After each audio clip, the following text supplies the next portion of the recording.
Described by the Birmingham Post as undoubtedly the finest chef to hail from Chelmsley Wood, my guest is Yummy Brummy Glyn Purnell. Did you write that yourself? Yeah, my mum wrote that. So, how's things with you, Glyn? All right? Brilliant. I'm really excited. I haven't baked a pie for about 20 years. I've eaten a few. Right. So to come here to cook a pie for you is quite exciting. The thing for me is you're like a proper chef, aren't you? I'm just the baker.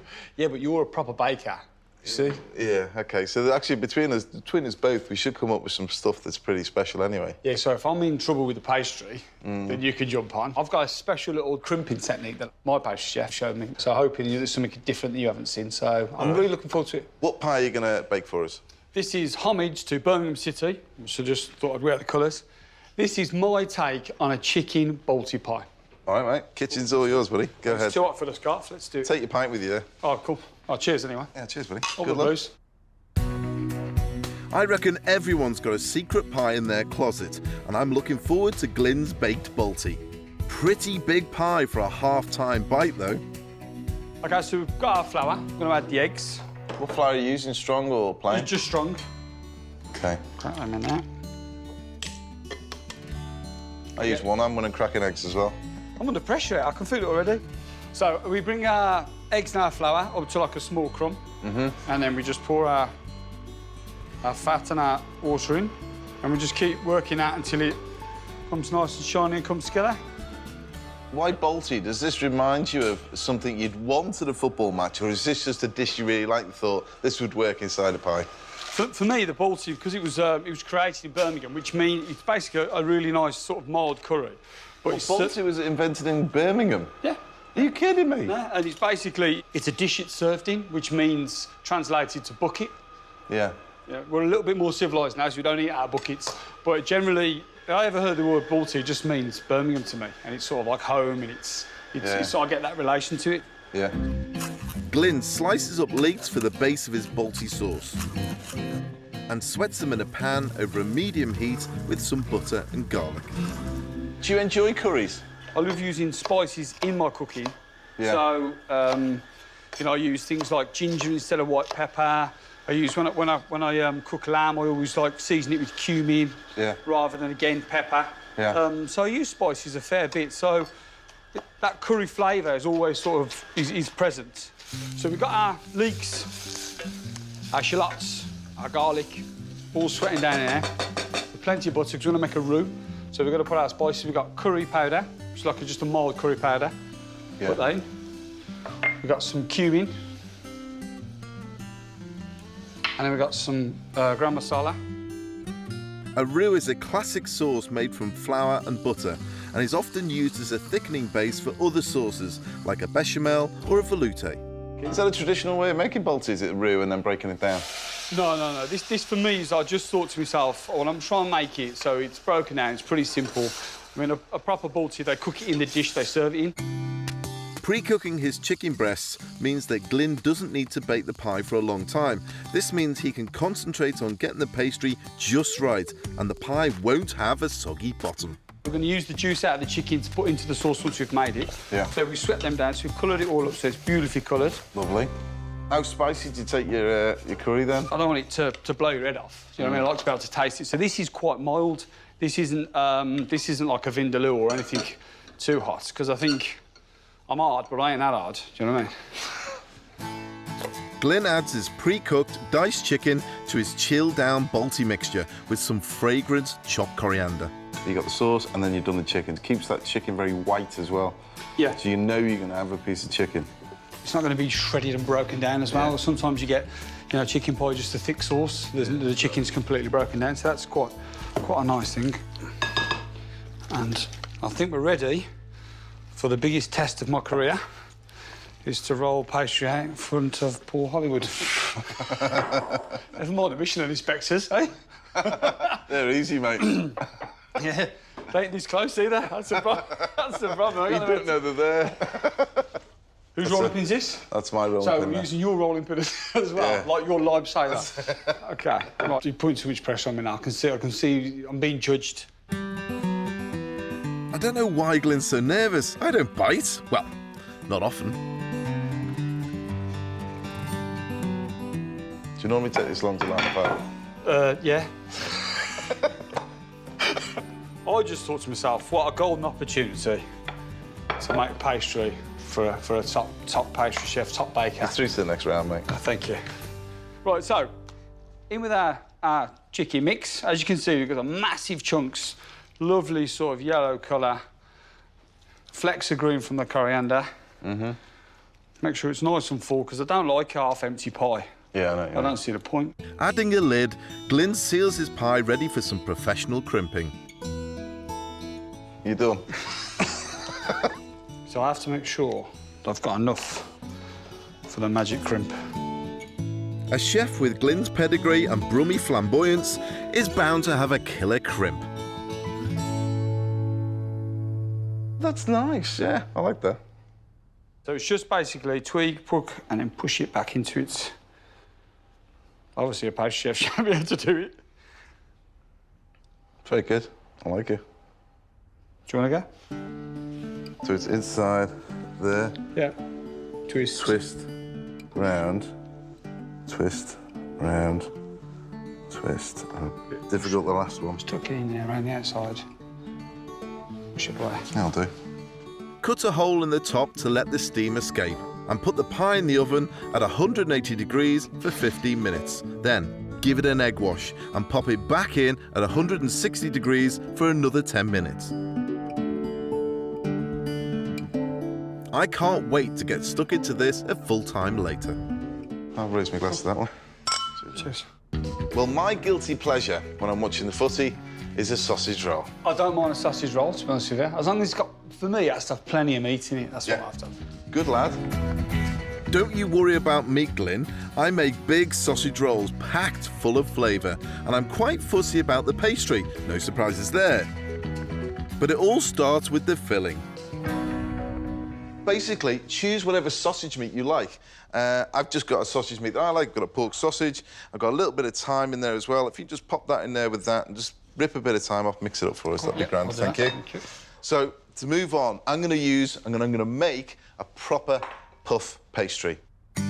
Into a bowl of 50-50 plain and strong flour, I add 2 eggs, salt and some water to bring it all together. Puff pastry has a reputation for being difficult, but it's not at all. You just need to know what you're doing, so listen up. Puff pastry is all about the difference between cold and hot. Now, if you can get your dough as cold as possible, as quickly as possible, then you'll end up with something that will, when you put it in the oven, it will just go poof, and it'll just explode in an oven. OK. And does that make it crispier? The crispiness comes from the temperature and the butter. A good quality butter is key with a good puff pastry.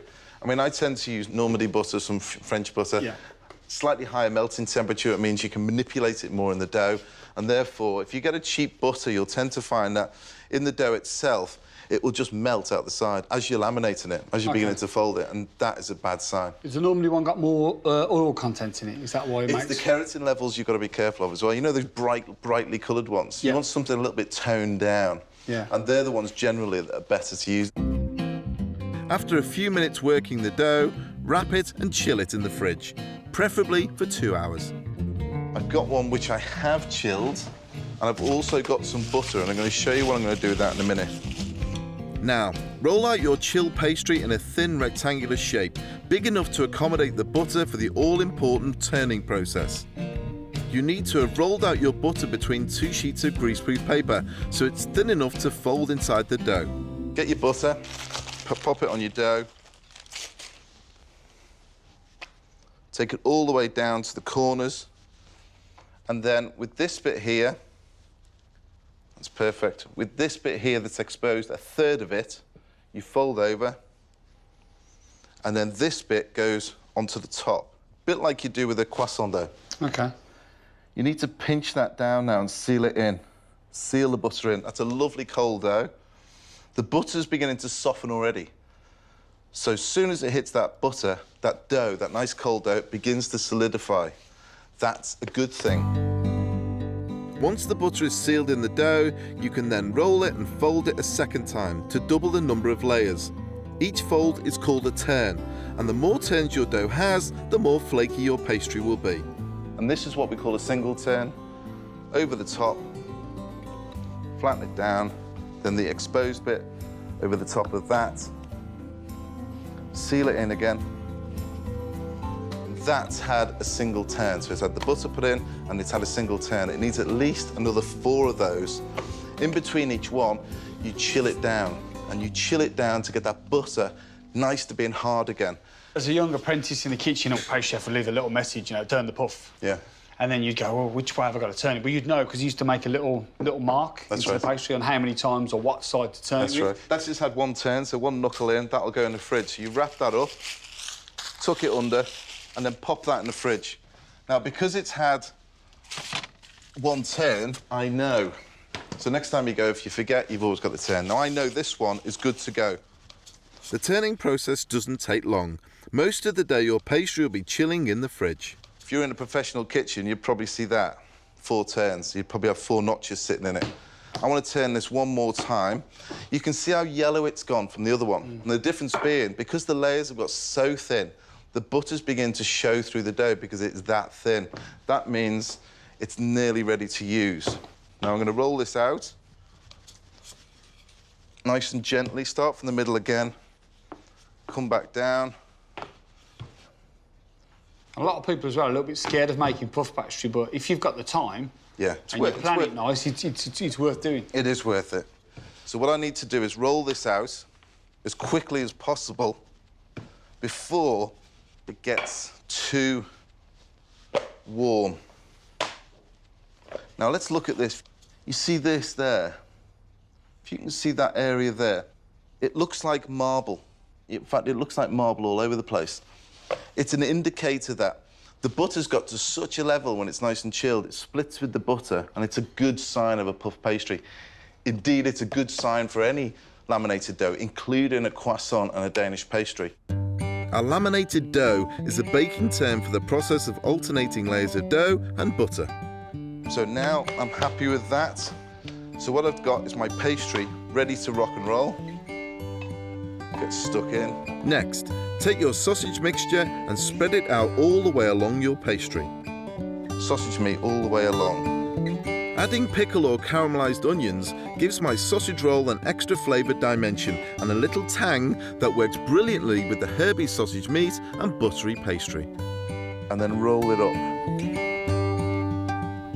It's a serious sausage roll, ain't it? That's a proper sausage roller. I want some big jumbos, so I'm going to trim off the end first, make sure it's nice and straight. Mark out where you want to cut and then slice into good-sized portions.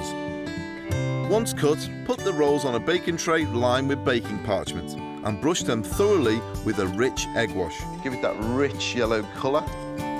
Then put them back in the fridge to chill for 30 minutes. When it comes out of the fridge, you double egg wash. You egg wash the whole thing again. Then with the back of the blade, just run your knife from the top over to the other side. And what that does is creates a lovely pattern on top of the sausage rolls. And you do this on all of them. Then you bake it off at 200 degrees Celsius for about 15 to 20 minutes to the beautiful and golden brown. Now, the secret is with the egg wash, don't let the colour kid you. You think it's going dark, stick with it. It'll flake up and it'll be absolutely beautiful. It'll be a little bit tight inside because it's constricted, but you'll end up with a gorgeous tasting puff pastry. And let me show you this. Those there are proper sausage rolls. You can see the way they're split, the way they've been cut. Beautiful colours, filled with the sausage meat of your own desire. And there you have it, sausage rolls. Make your sausage rolls any size you want, but don't expect them to last very long. They go down a treat.